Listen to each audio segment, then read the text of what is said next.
Dans cet épisode, nous allons enquêter sur 3 des histoires de magie et de sorcellerie les plus morbides d'Europe.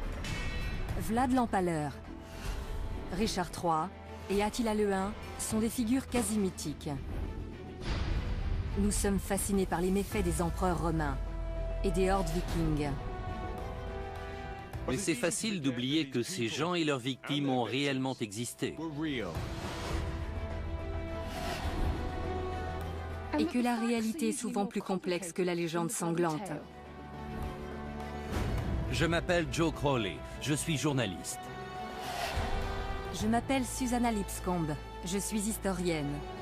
Ensemble, nous allons dévoiler la réalité cachée derrière des personnages et des événements restés tristement célèbres. En revisitant les scènes de crime, c'est bon, affaire classée. Et en explorant de nouvelles pistes, regardez, voilà les preuves. Pour tirer des conclusions parfois étonnantes. Vous pensez connaître ces chapitres de l'histoire? Rien n'est moins sûr. Dans cet épisode, nous allons enquêter sur 3 des histoires de magie et de sorcellerie les plus morbides d'Europe. Quel rôle l'Inquisition espagnole a-t-elle joué dans les accusations de sorcellerie portées contre des milliers de gens? Tout ce que les victimes pouvaient faire, c'était prier et crier. Au cours du XVIIIe siècle, un groupe de voleurs masqués hollandais a-t-il vraiment agi sous la coupe du diable? Les seuls aveux que l'on a ont été obtenus sous la torture. Pourquoi une famille de fossoyeurs a-t-elle été tenue responsable de la propagation d'une maladie mortelle dans la petite ville de Frankenstein? Tout ça a été mis en scène de manière cruelle et macabre.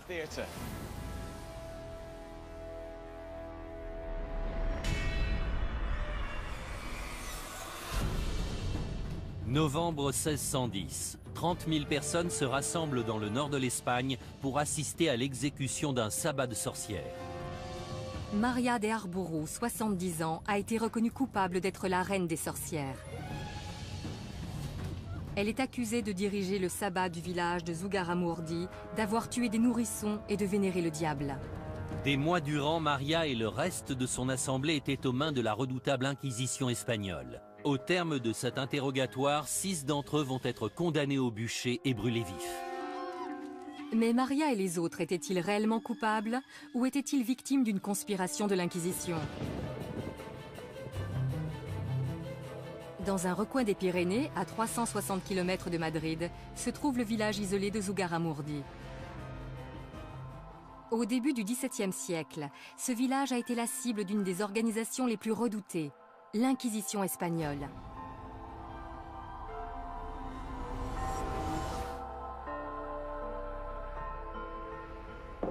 En 1609, l'Inquisition est venue à Zugarramurdi enquêter sur une affaire de sorcellerie dénoncée par les membres du clergé de la région et leurs informateurs.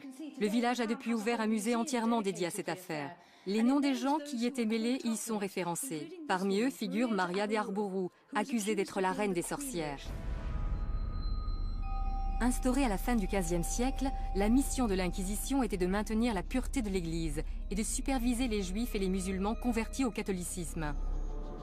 L'historienne locale, Idoia Mentaberi, a enquêté sur l'affaire de sorcellerie de Zugarramurdi. Que s'est-il passé quand l'Inquisition a débarqué dans le village? Ils sont arrivés vêtus de leurs robes.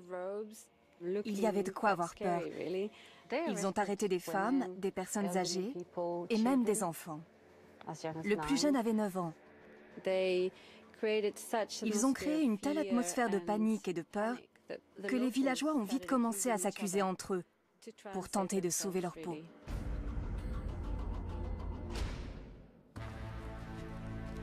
Maria de Arbourou s'est retrouvée au cœur de ces accusations. Les villageois la dénonçaient comme étant la reine des sorcières. Plus d'une vingtaine d'hommes et de femmes de Zugarramurdi ont été accusés de faire partie de son assemblée. Quels étaient les différents chefs d'accusation? D'avoir mangé des cadavres, de voler et d'enlever les enfants. Les sorcières devaient suivre un rituel d'initiation. Elles recevaient un crapaud qu'elles devaient habiller et chérir comme un animal de compagnie. Si elles s'en occupaient mal, le crapaud les dénonçait au diable. C'est incroyable. Les gens croyaient vraiment à ce genre d'histoire? C'est difficile à croire. Ces histoires fantasques ont suffi à les faire livrer aux mains de l'Inquisition. Ils ont été jetés dans la prison secrète, détenus par les inquisiteurs, torturés et accusés de sorcellerie.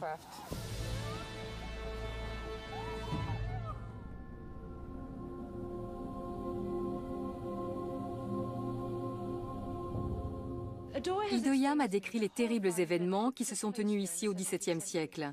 Mais j'aimerais comprendre comment ces habitants d'un coin reculé de la montagne ont pu croire en ces histoires au point d'exécuter d'autres villageois.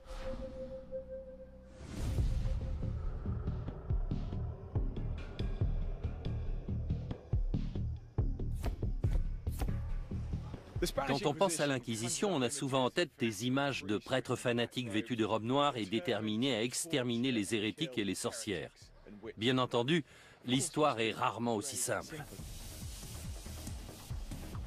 Je me dirige vers le donjon d'Amsterdam, un site très touristique, pour y apprendre tout ce qu'il y a à savoir sur cette fameuse organisation.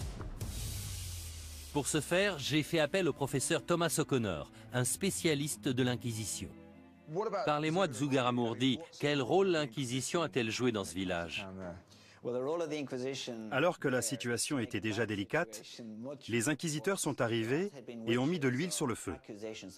Il y a toujours eu des histoires d'accusations de sorcellerie, mais quand l'Inquisition intervenait, tout avait tendance à s'amplifier.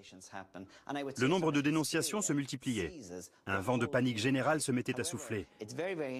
Cependant, il est intéressant de savoir que les avis sur la question étaient partagés au sein des inquisiteurs. C'est vrai? 2 d'entre eux avaient une opinion bien tranchée sur la marche à suivre, mais le 3e émettait quelques réserves. L'inquisiteur en question se nommait Alonso de Salazar Frias. C'était un avocat particulièrement cultivé. Il voulait distinguer les faits réels de ce qui relevait de l'imagination de la personne accusée de sorcellerie. Au sein même de l'Inquisition, certains parlaient déjà de pacte avec le diable, d'hérésie et de damnation. Il tenait à prendre assez de recul pour ne pas se laisser embarquer dans l'hystérie collective. Cette frénésie touchait non seulement la commune de Zugarramurdi, mais aussi les inquisiteurs présents lors des événements. À Zugarramurdi, Salazar était l'inquisiteur le moins gradé, mais sa méthode de raisonnement a tout de même eu un impact important. Il avait vu que la commune était prise d'hystérie collective et que ça les poussait à inventer toutes sortes d'histoires. Exactement. Il a introduit les notions de scepticisme et de doute dans le processus de jugement. Il a fait évoluer les poursuites pour sorcellerie en Espagne. Grâce à Salazar, les inquisiteurs étaient encouragés à ne plus se reposer uniquement sur les dires des victimes, mais à trouver des preuves concrètes avant d'emprisonner leurs suspects. Les détails sur le fonctionnement de l'Inquisition espagnole sont fascinants, mais cela ne suffit pas à résoudre l'énigme de Zugarramurdi. La sorcellerie était considérée comme un acte d'hérésie mineur. Mais malgré la présence d'un inquisiteur aussi moderniste que Salazar, plusieurs personnes ont été condamnées au bûcher.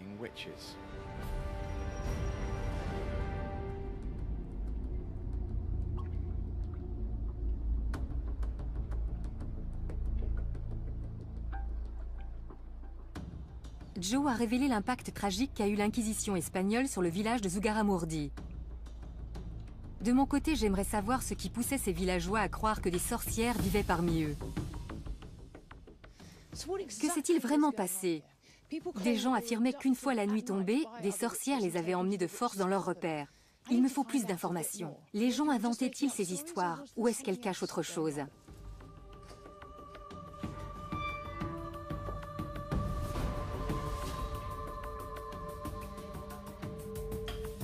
Je compte sur l'aide du professeur Peter Kinderman, psychologue clinicien, pour m'expliquer comment de telles accusations voient le jour et ce qui poussait les gens à y croire aussi facilement. D'après les témoignages, c'est dans ces caves que les sorcières se réunissaient. Cet endroit est assez fabuleux, n'est-ce pas? C'est un site extraordinaire. L'impact d'une histoire de sorcière est tout de suite plus fort quand il est censé se passer dans un endroit comme celui-ci.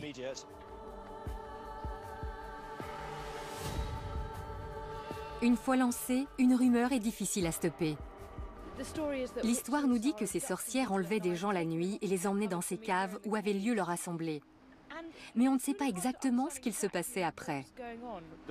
Pour commencer, il faut garder à l'esprit qu'à cette époque, les histoires de sorcières, de démons, de vie après la mort faisaient partie du quotidien des gens.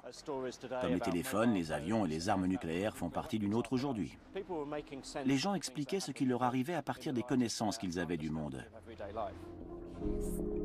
La peur d'être torturés et brûlés vifs poussait les habitants de Zugarramurdi à émettre de folles accusations sur leurs voisins.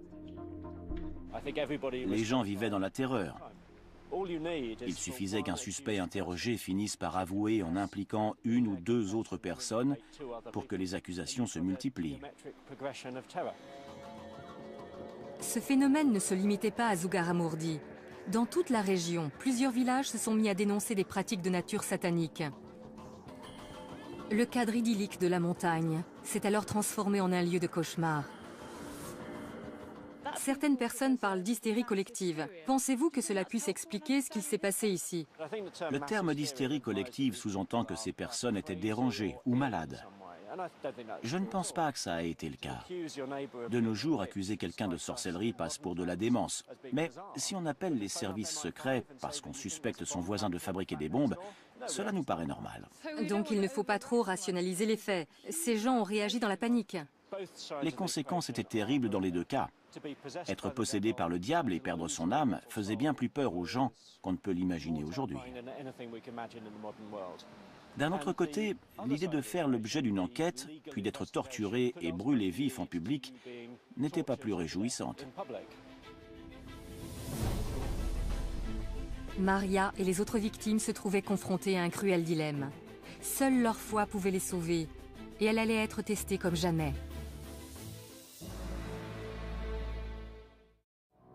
L'enquête menée par l'inquisiteur Alonso de Salazar a abouti à la libération de plusieurs suspects. Mais Salazar ne pouvait tous les sauver. Maria de Arbourou et 5 autres personnes ont été jugées coupables.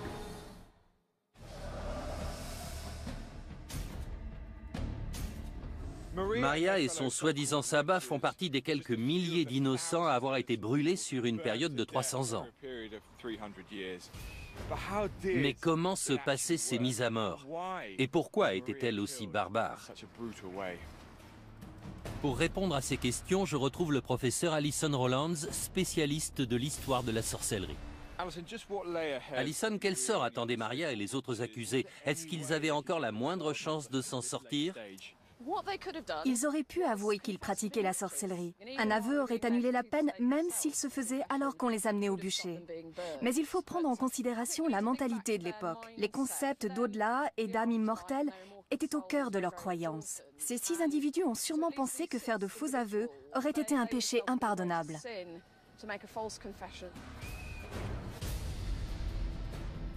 En refusant de choisir la facilité, Maria a définitivement scellé son destin.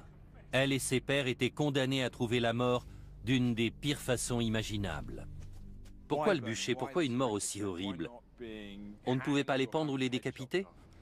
Selon certaines croyances religieuses, le feu a le pouvoir de purifier l'âme d'un pécheur. Même si ça peut paraître assez tordu, brûler les personnes accusées de sorcellerie était vu comme une façon de sauver leur âme. J'imagine à quel point ça doit être horrible de voir les flammes se répandre et commencer à brûler. La douleur doit être insoutenable tant qu'on reste conscient. C'était l'une des sentences les plus cruelles. À mon avis, les inquisiteurs pensaient que la menace du bûcher suffirait à convaincre les gens d'avouer. Mais ce n'était pas toujours le cas. Donc ils devaient mettre leur menace à exécution. Je ne suis pas sûr de vouloir la réponse à cette question, mais est-ce que ces gens sentaient la mort arriver? Combien de temps se passait-il avant qu'ils ne succombent aux flammes? Malheureusement, il est presque certain qu'ils aient eu le temps de sentir l'odeur du feu et de subir l'atroce douleur causée par les flammes qui se rapprochaient.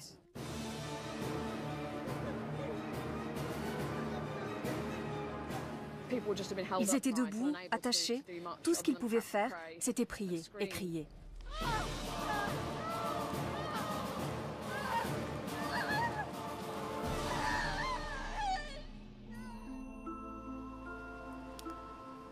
Maria et les autres prétendues sorcières ont connu l'une des pires morts imaginables.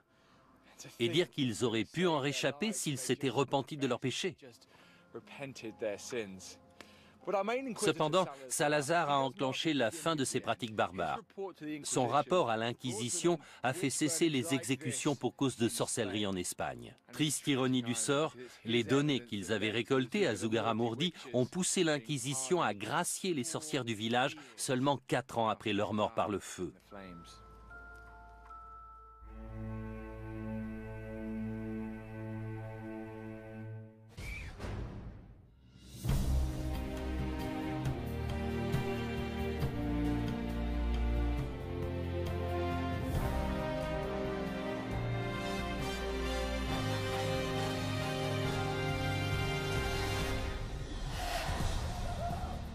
11 mai 1772. Józef Kirchhoffs, chirurgien aisé et fervent croyant, est sur le point de connaître une mort violente par pendaison. Il a été reconnu coupable d'être à la tête d'un groupe de bandits sans pitié obéissant aux ordres du diable en personne. Leur nom, les Bockenriders. Pendant des années, ces bandits ont fait régner la terreur le long de la frontière hollandaise. Kirchhoffs a été condamné à la potence alors qu'il niait fermement faire partie du célèbre gang, et ce malgré des mois à subir d'affreuses tortures. Était-il un génie du grand banditisme ayant toujours mené une double vie, ou était-il réellement innocent ?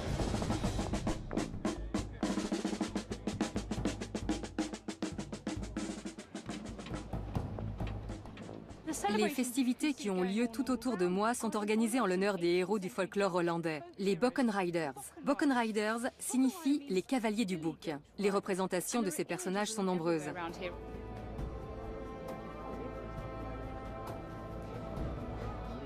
En voilà un Bockenrider.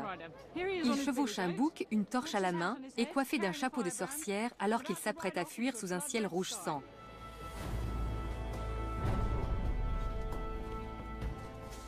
De nos jours, beaucoup de gens voient les Bockenriders comme des justiciers, une sorte de version hollandaise du légendaire Robin des Bois. Cependant, les études contemporaines les décrivent comme un violent groupe de voleurs sans foi ni loi qui n'hésitaient pas à prendre pour cible les prêtres et leurs églises. Au centre de ces récits se trouve l'arrestation du médecin local, le docteur Józef Kirchhoffs, en 1771. Il était accusé d'être à la tête de ces opérations. Mais était-il un justicier à la Robin des Bois ou un malfaiteur sous la coupe du diable ?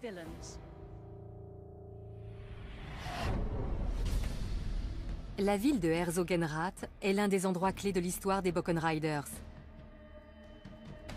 Cette ville est maintenant allemande, mais se situe juste à côté de la frontière hollandaise. Je suis venu rencontrer François van Geroorten, président de l'association visant à préserver la mémoire des Bockenriders. François, qu'est-ce qui faisait des Bockenriders un groupe de bandits beaucoup plus terrifiant que les autres criminels? Comme tous les bandits, ils étaient accusés entre autres de vol et de cambriolage. Mais en plus, la légende dit qu'ils avaient fait un pacte avec le diable. Les vols étaient commis dans un périmètre si grand que les rumeurs disaient que le diable leur avait donné des boucs volants pour les assister dans leurs méfaits. L'efficacité impitoyable avec laquelle ces brigands agissaient ont poussé les autorités et la population à croire qu'ils obéissaient tous à une seule et même personne, un leader connu sous le nom de Józef Kirchhoffs. François, quel lien existe-t-il entre cette église et l'objet de notre étude, Józef Kirchhoffs? C'est l'église Sainte-Marie. C'est ici qu'il a été arrêté dans la matinée du 17 août 1771. Ça doit être choquant de se faire arrêter en sortant de l'église devant tous les paroissiens. Il y a de quoi se sentir humilié. Clairement. Il habitait une centaine de mètres plus loin. En l'espace d'un instant, il est passé du statut de citoyen respecté à celui de criminel. Dites-moi plus sur Kirchhoffs. Que sait-on de lui? Il est né en 1724. Après 9 ans dans l'armée, il est rentré chez lui. Et puis il est devenu le chirurgien officiel de la ville de Herzogenrath. Au moment de son arrestation, il était marié et il avait 6 enfants. Pourquoi est-ce qu'ils l'ont arrêté lui plutôt qu'un autre? Les autorités pensaient que le diable venait sur terre pour séduire les gens pauvres d'esprit, qui ne savaient ni lire ni écrire, afin d'en faire des Bockenriders. Mais leur chef devait forcément être quelqu'un de plus instruit. Ils ont pensé à Kirchhoffs. Ses accusateurs étaient persuadés qu'il menait une double vie. Aux yeux de ses concitoyens, il passait pour un bon chrétien, mais une fois la nuit tombée, il devenait le leader de ce groupe de criminels. C'est un peu comme Dr. Jekyll et Mr. Hyde. La formation militaire de Kirchhoffs pouvait certainement s'avérer utile au commandement d'un groupe de violents bandits. En plus de ça, plusieurs malfaiteurs présumés ont donné son nom sous la torture. Menait-il réellement une double vie? Était-il le chef tout-puissant de ce groupe de bandits? Je vais envoyer Joe consulter les archives officielles pendant que je me renseigne sur le fonctionnement des gangs.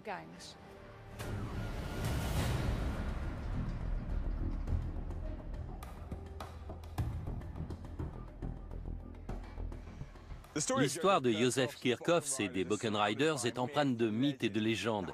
J'aimerais démêler le vrai du faux. Et le meilleur moyen d'y parvenir, c'est de consulter les archives officielles. Après tout, il semblerait logique que la torture et l'exécution d'un homme aussi respectable que Joseph Kirchhoffs aient fait l'objet d'un rapport écrit. Les originaux des documents officiels concernant Kirchhoffs et les Boken Riders sont conservés à Maastricht, dans une ancienne église. Cette dernière abrite dorénavant les archives historiques de Limbourg. L'archiviste Truus van Roy-Rox a étudié ces documents cruciaux en détail. S'il y a une personne qui peut m'aider à percer le mystère de cette histoire et faire éclater la vérité au grand jour, c'est elle. Il y a beaucoup de légendes au sujet des Boken Riders. Quelles conclusions peut-on tirer des documents de l'époque? Quels sont les faits? On a là les comptes rendus des tortures infligées aux prisonniers soupçonnés de faire partie de ce groupe de malfrats.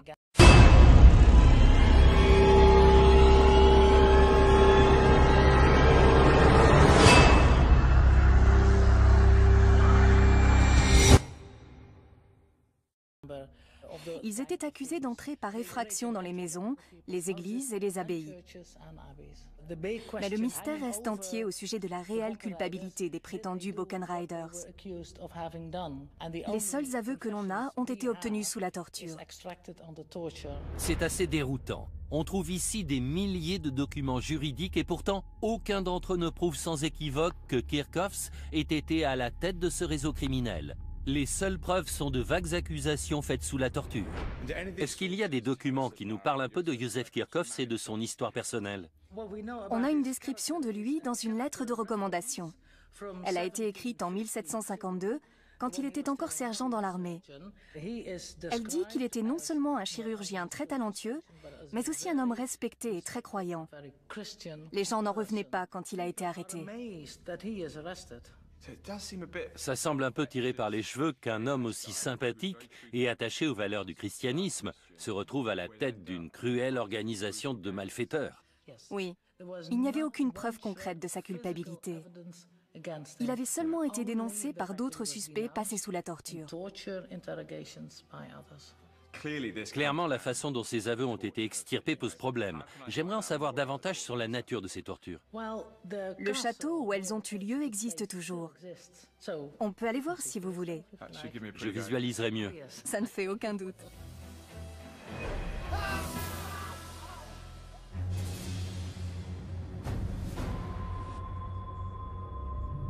J'ai suivi Truus 35 km plus loin jusqu'au château d'Herzogenrath afin d'en apprendre davantage sur les atroces tortures infligées aux Boken Riders présumés.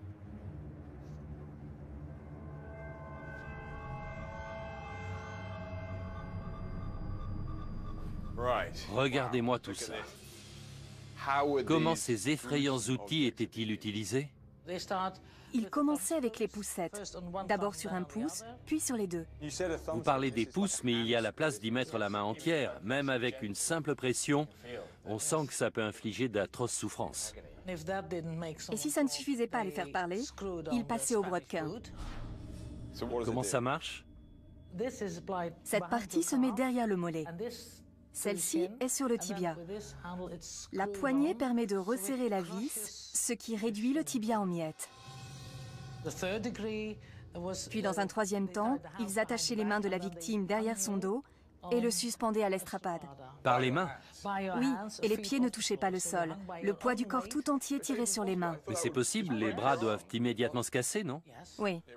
Ils se cassent. Les organes éclatent et les épaules se disloquent. C'est le corps tout entier qui se retrouve réduit en bouillie. Certains rapports disent qu'au bout de seulement 5 minutes, les victimes criaient « Détachez-moi, je vais parler, je vais tout avouer, je n'en peux plus ».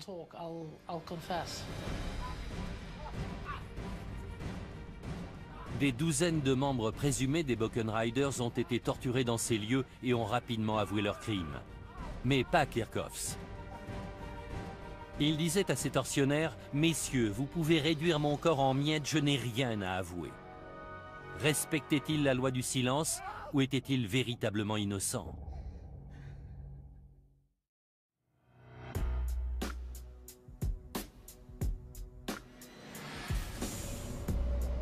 Józef Kirchhoffs n'a jamais avoué malgré les horribles tortures qu'on lui a fait subir. Aurait-il réussi à tenir sa langue jusqu'au bout s'il avait été coupable? Pour le savoir, je vais discuter avec Graham Johnson. Depuis plus de 10 ans, il enquête sur les barons du crime et les gangs sévissant actuellement. Les gangsters connaissent-ils l'identité de leur chef? Pas toujours. Les petites mains, ceux qui les recrutent et tous ceux qui occupent des postes secondaires ne savent pas forcément pour qui ils travaillent. On s'intéresse actuellement à Józef Kirchhoffs, qui était un membre respectable de sa communauté. Est-ce qu'on trouve vraiment ce genre de profil au sein d'un gang? Il arrive souvent que les chefs de gang aient une position sociale élevée au sein de leur communauté. Peu de gens connaissent l'identité de celui qui dirige actuellement la pègre locale. Si vous le rencontriez, vous ne penseriez pas une seconde qu'il est impliqué dans un gang. C'est un homme respectable, poli, cultivé, et pourtant, il est à la tête d'une organisation criminelle qui compte des centaines de membres et génère des centaines de milliers d'euros par an. Ils sont impliqués dans des affaires de drogue, de fraude fiscale, de vente d'armes et même de meurtre. Donc même l'homme le plus respectable d'une communauté peut travailler pour une organisation criminelle. Tout à fait. Ce sont des gens qui ont le sens des affaires, savent diriger et sont des gens en position de pouvoir. Ils font des chefs de gang idéaux. Ce principe est valable aussi bien en Angleterre aujourd'hui qu'en Allemagne il y a 200 ans.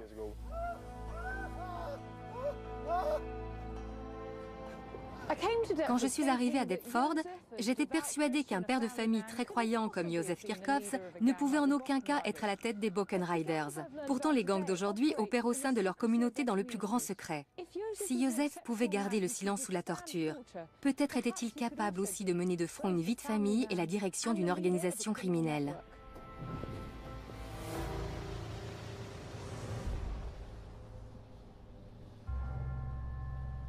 Malgré l'absence de preuves tangibles à l'encontre de Kirchhoffs, les juges étaient convaincus de sa culpabilité. Après des mois de torture, le verdict est finalement tombé. Il a été condamné à mort. Sa sentence a été prononcée oralement dans cette pièce. Juste ici. Ici même, oui. C'est vrai? Il a été condamné à la pendaison pour 9 cambriolages. C'est tout ce qu'ils ont trouvé à lui reprocher après toutes ces tortures. 9 cambriolages sur une période de 9 ans. Rien à voir avec le casier judiciaire d'un baron du crime. Est-ce qu'on sait comment s'est déroulée l'exécution? Oui, on a le compte-rendu détaillé. Je vous le lis. Ils ont alors conduit Kirchhoffs sur la place publique où la potence avait été érigée. À 11 h du matin, le bourreau lui a passé la corde autour du cou. D'une voix tremblotante, il a crié « Jésus, j'ai vécu pour toi, je meurs pour toi ».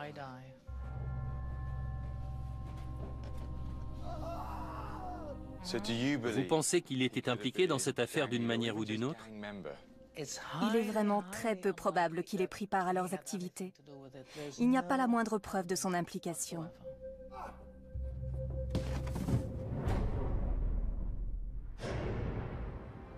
Kirchhoffs n'a pas été la seule victime. Plus de 350 Buchan Riders présumés, hommes et femmes confondus, ont été pendus, laissés pour morts sur la roue ou brûlés vifs. La torture est au cœur de cette légende sanglante. Le problème majeur face à cette pratique, c'est qu'on n'a aucun moyen de vérifier la véracité des aveux. Bon nombre de personnes victimes de telles souffrances finiraient par cracher le morceau, qu'ils soient réellement coupables ou pas. Le plus fascinant, c'est que Kirchhoffs n'a jamais avoué. Même si Suzy a des arguments valables pour le suspecter d'avoir été à la tête des Buchan Riders, je n'arrive pas à y croire.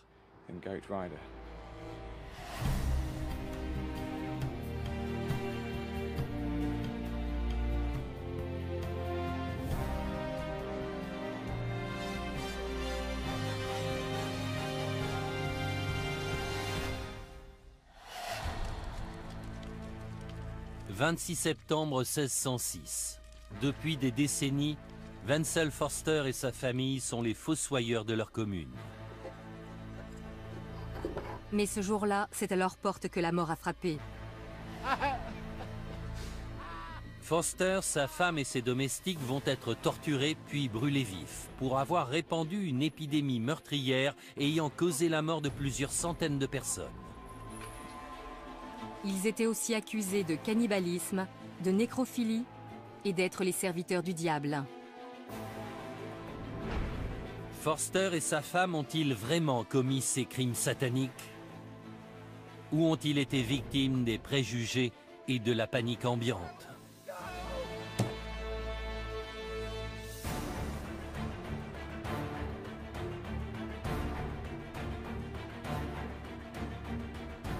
J'ai fait le voyage en Europe centrale pour en apprendre davantage sur la terrible légende de Forster. Voici la ville de Żabkowice-Sławski, située au sud de la Pologne. Depuis des siècles, elle est le nœud commercial de cette zone rurale. Ce n'est pas le genre de ville qu'on s'attend à voir faire la une des journaux. Pourtant, en 1606, cette magnifique feuille d'information illustrée a été publiée à son sujet. Cet ancêtre des journaux d'aujourd'hui raconte l'histoire qui a fait connaître cette petite ville. Mais à l'époque, Żabkowice portait un autre nom. Elle s'appelait Frankenstein. C'est en 1818 que Mary Shelley a écrit son célèbre roman gothique racontant la vie de Victor Frankenstein et du monstre qu'il avait assemblé à partir de morceaux de corps humain. 200 ans plus tôt, la ville de Frankenstein a été au centre d'une autre histoire à en glacer le sang, quand des centaines de ses habitants ont été victimes de la peste. Le bulletin illustré ne parle pas seulement des victimes, mais aussi des gens supposés être à l'origine de cette épidémie. La propagation de l'épidémie a été entièrement reprochée à une famille de fossoyeurs qui s'occupait du cimetière de la ville. Ce récit relate une incroyable histoire d'empoisonnement, de vol et de magie noire.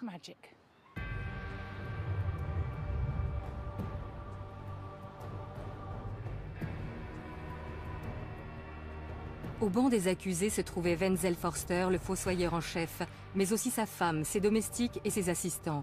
Je me suis rendue au cimetière où il travaillait pour rencontrer Karen Lambrecht, l'historienne qui a révélé au grand jour l'histoire de la peste de Frankenstein. J'ai avec moi un document témoignant des événements sordides ayant eu lieu à Frankenstein en 1606. Que décrivent exactement ces somptueuses illustrations ? Eh bien, on y voit les fossoyeurs en train de disperser le poison qui a causé l'épidémie. Forster a été accusé d'étaler une pâte faite à base de restes humains sur les poignées de porte du village afin de répandre la maladie. Mais ces allégations ne s'arrêtaient pas à celles d'empoisonnement. Que signifie cette image? Il n'était pas seulement accusé de tentative d'empoisonnement, mais aussi de meurtre rituel et de vol. Là, on voit un fossoyeur dévorant un enfant. C'est du cannibalisme. Ils maltraitaient les cadavres. Ils extrayaient les fœtus morts du ventre des femmes enceintes. Aucun détail n'est épargné. En tant que fossoyeur de la ville, Forster était chargé d'enterrer les victimes de la peste. Son accès immédiat aux cadavres a poussé les villageois à croire facilement à ses accusations. Ce que Karen vient de me dire est à la fois surprenant et choquant. On savait que des gens étaient accusés de sorcellerie dans toute l'Europe, mais ici on a accusé des fossoyeurs de répandre la peste. J'aimerais en apprendre plus sur l'idée que les gens se faisaient de la peste pour en avoir peur au point de persécuter ceux qu'ils pensaient responsables de sa propagation.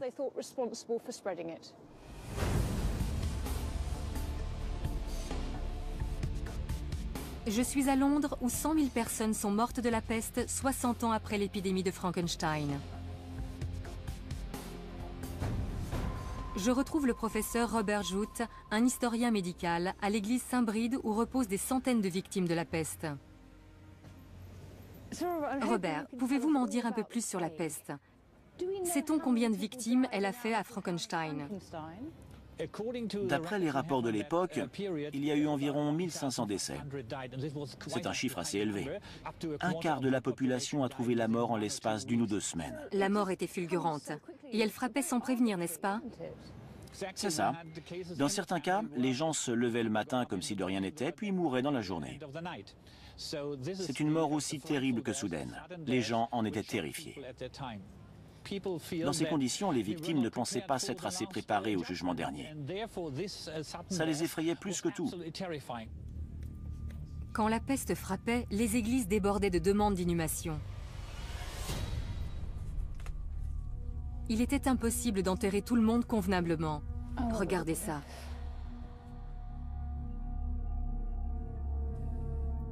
On se rend mieux compte du traumatisme subi. Absolument. La plus grande peur des gens était de ne pas être enterrés individuellement et de finir dans une fosse commune. On peut comprendre que l'idée d'être enterré au même endroit que des centaines d'autres victimes les ait terrorisés. Il n'était plus qu'un corps sans identité. Exactement. Les ossements sont éparpillés un peu partout. C'est typique d'une fosse commune creusée lors d'une épidémie de peste au XVIIe siècle. En voyant tout ça, je comprends un peu mieux pourquoi les habitants de Frankenstein étaient aussi terrifiés par la peste au XVIIe siècle. Ce genre de perspective peut facilement pousser les gens à s'en prendre aux potentiels responsables du désastre. Mary Shelley a rendu le nom de Frankenstein mondialement connu. Mais les événements qui ont eu lieu dans la ville auraient aussi pu suffire à inscrire ce nom au panthéon de l'horreur.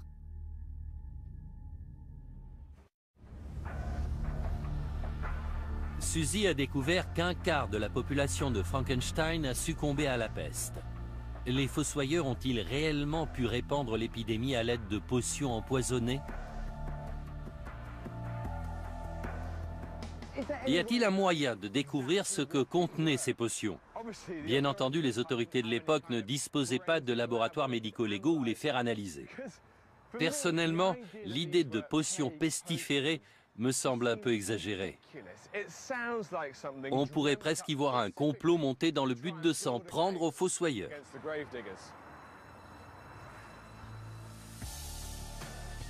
Les voisins de Forster étaient persuadés qu'au lieu d'enterrer les morts, ils se servaient de leurs cadavres pour concocter une potion donnant la peste. C'est génial ici.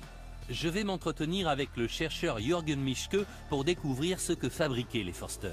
Jürgen, l'idée qu'on puisse concocter une potion à partir de restes humains me semble loufoque. Comment en est-on arrivé là?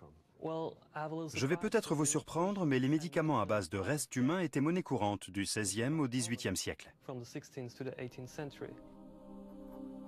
Au début du XVIIe siècle, les gens pensaient que les médicaments à base de cadavres en bonne santé étaient particulièrement efficaces.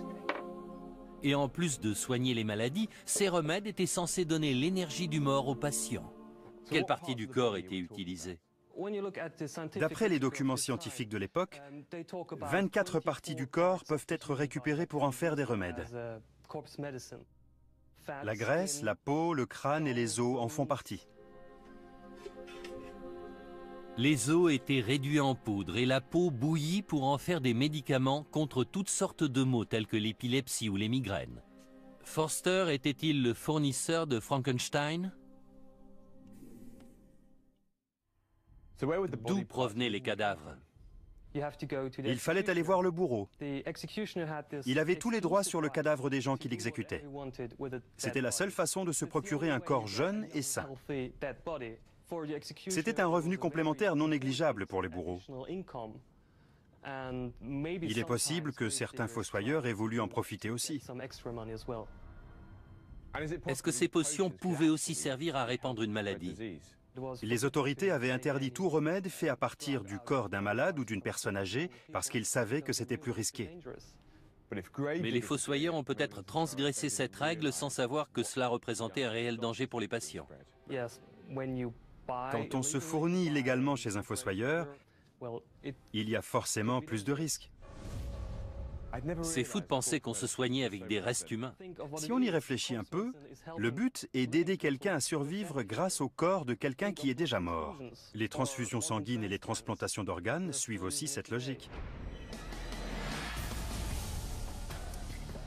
C'est fascinant. Moi qui pensais que cette histoire avait été fabriquée de toutes pièces pour se débarrasser des fossoyeurs, et finalement j'apprends que la médecine actuelle fait appel aux mêmes méthodes. Officiellement, les fossoyeurs ne devaient pas être autorisés à fabriquer ce genre de remède. Mais cette éventualité ne semble plus aussi extravagante qu'avant. De plus, la fabrication de remèdes de cette nature faisait clairement d'eux les coupables idéaux.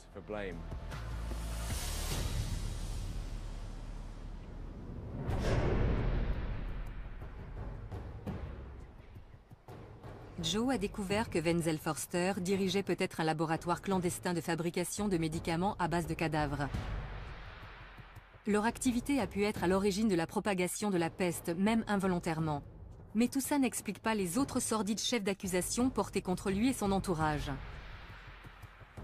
De retour en Pologne, je vais visiter avec Karen les cachots situés sous la mairie. C'est ici que les fossoyeurs sont censés avoir été retenus prisonniers. J'espère y découvrir pourquoi ils ont été accusés de vol, de cannibalisme et de nécrophilie. Ils étaient accusés d'être les serviteurs du diable. Il leur aurait ordonné de répandre le poison pour annihiler la population. Ils avaient surnommé les fossoyeurs les chiens de chasse du diable. Les fossoyeurs étaient souvent marginalisés par le reste de la population qui les associait à la mort. Cela faisait d'eux la cible facile d'accusations macabres. Ça paraît invraisemblable. Qu'est-ce qui poussait les gens à croire que les fossoyeurs étaient capables de telles horreurs? Comme ils vivaient dans un climat de terreur, les villageois étaient à cran. Les autorités locales se devaient d'agir. En plus de Forster et sa femme, 6 autres personnes ont été arrêtées et accusées de répandre la peste. Avec la communauté tout entière convaincue de leur culpabilité, ils n'avaient aucune chance de s'en sortir. Frankenstein voulait leur mort. Les autorités tenaient à obtenir des aveux de la part des fossoyeurs ainsi que les noms d'autres membres de leur famille impliqués.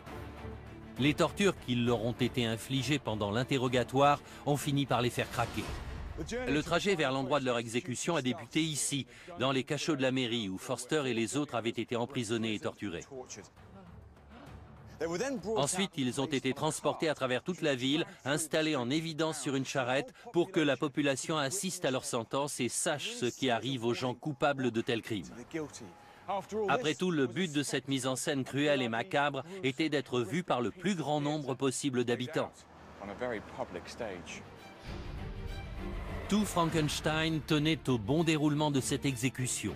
Ils étaient persuadés que la mort de Forster et de son entourage mettrait un terme aux ravages de la peste. Voici les anciennes frontières de la ville. Les douves se trouvaient ici. Au moment où Forster et les autres les traversaient, ils étaient déjà couverts de blessures. En plus des châtiments corporels, ils subissaient une véritable humiliation publique. Forster avait non seulement empoisonné ses voisins, mais aussi trahi son serment de servir la communauté.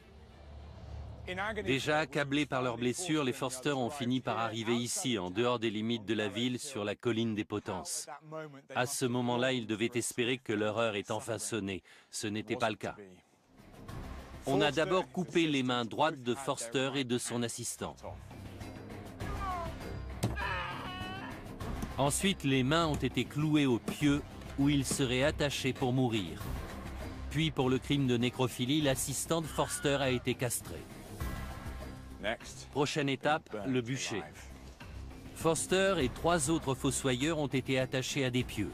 Les feux ont été allumés tout autour d'eux pour qu'ils meurent brûlés vifs.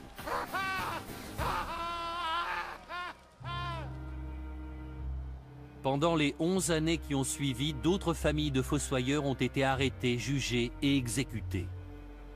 Parmi eux, un garçon de seulement 14 ans a été décapité. La terreur se trouve au cœur de cette affaire. Face à la peur, les hommes sont capables d'actes terribles. Les fossoyeurs sont devenus leur bouc émissaire. Ils avaient peut-être bel et bien utilisé des cadavres pour faire des potions. Ils ont peut-être même involontairement propagé l'épidémie. Mais ce genre de remède était courant à l'époque. Beaucoup de gens les utilisaient dans l'espoir de guérir. Les habitants de Frankenstein ont fait preuve d'une hypocrisie presque barbare en se retournant contre les fossoyeurs. Leur sentence a été irrévocable.